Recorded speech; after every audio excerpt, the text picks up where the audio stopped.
Welcome to AK kitchen. இது வரைக்கும் நம்ம சேனலை சப்ஸ்கிரைப் பண்ணலைன்னா சப்ஸ்கிரைப் பண்ணிக்கோங்க. இன்றைக்கி நம்ம பார்க்க போகிறது ஜவ்வரிசி வச்சு அல்வா தான். வாயில் வச்சோன்னே கரைஞ்சிடும், அந்த அளவுக்கு டேஸ்ட்டாக இருக்கும்.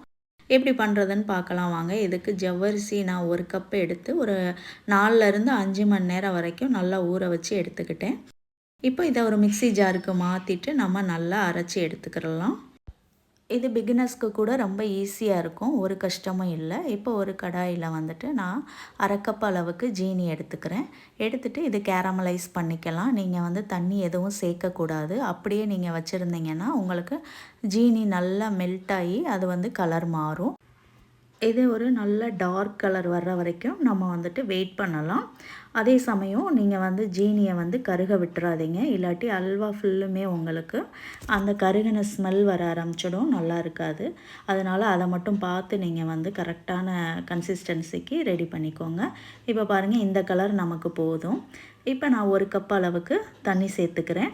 எதில் வந்து நீங்கள் ஜவ்வரிசி ஊற வச்சிங்களோ அதே கப்பில் வந்து எல்லாமே நீங்கள் அளவு எடுத்துக்கோங்க. இப்போ அந்த கப்லேயே வந்து 2 டம்ளர் தண்ணி சேர்த்துக்கலாம். 1 கப்பு ஜவ்வரிசிக்கு 2 கப்பு தண்ணி. 1 கப்லேருந்து 1.25 கப் வரைக்கும் சுகர் சேர்த்துக்கோங்க. உங்களுக்கு ஸ்வீட்டு அதிகமாக வேணும்னா உங்கள் ஸ்வீட்டுக்கு ஏற்ற மாதிரி கூட்டிக்கலாம், குறைச்சிக்கலாம். இப்போ நம்ம மிச்சம் இருக்க ஜீனியையும் இதோடு சேர்த்து நல்லா அரைச்சி விட்டுறலாம். இப்போ நம்ம அரைச்சி எடுத்து வச்சுருக்க ஜவ்வரிசி பேஸ்ட்டை இதோடு சேர்த்துக்கிடலாம். சேர்த்து நல்லா கலந்து விடுங்க. இது ரொம்ப டைம்லாம் எடுக்காது, டக்குன்னு ரெடி ஆகிடும். இப்போயே உங்களுக்கு நல்லா திக்காக ஆரம்பிச்சிருக்கு பாருங்கள். இப்போ இது ஒரு 5லேருந்து 10 நிமிஷம் வரைக்கும் இதே மாதிரி நீங்கள் கிளறி விட்டுக்கிட்டே இருங்க. கொஞ்சம் திக்காகும்போது நீங்கள் 1 ஸ்பூன் நெய் சேர்த்துக்கோங்க. இதுக்கு வந்து மொத்தமாக ஒரு 1/2 கப் அளவுக்கு நெய் தேவைப்படும். இப்போ அல்வா நல்லா திக்காக ஆரம்பிக்குது. இந்த ஸ்டேஜில் இன்னும் 1 டேபிள் ஸ்பூன் நெய் சேர்த்துக்கிறேன். சேர்த்துட்டு நல்லா மிக்ஸ் பண்ணி விட்டுருங்க.